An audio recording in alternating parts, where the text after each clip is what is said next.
शूद्र अपन संघटना या सामाजिक संस्थेचे अध्यक्ष गजेंद्र जे आहिरे यांनी आज रिपब्लिकन सेनेचे अध्यक्ष आनंदजी आंबेडकर यांच्याशी भेट घेऊन आंबेडकरी चळवळीत एकनिष्ठ असणाऱ्या रिपब्लिकन सेनेमध्ये प्रवेश केला आहे। त्यांच्यासोबत त्यांचे सहकारी महाराज राजेश साळुंखे हे उपस्थित होते। प्रसार माध्यमांशी बोलताना त्यांनी वंचित बहुजन आघाडी किंवा भीम आर्मी या पक्षामधून उभे राहण्याची इच्छा व्यक्त केली होती।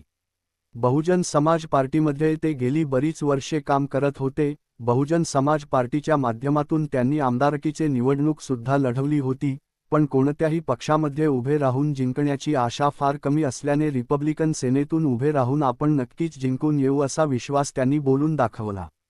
कारण रिपब्लिकन सेना ही शिवसेनेच्या शिंदे गटाशी गेली बरीच वर्ष युती करून आहे। दोन्हीही पक्षप्रमुख हे प्रामाणिक नेते आहेत याची खात्री पटल्याने व शिवसेना ही भाजपा सोबत असल्याने निवडून येणारच, त्यामुळे आपण ही निवडणूक जिंकणार असे ही आहिरे यांनी प्रसार माध्यमांशी बोलताना सांगितले।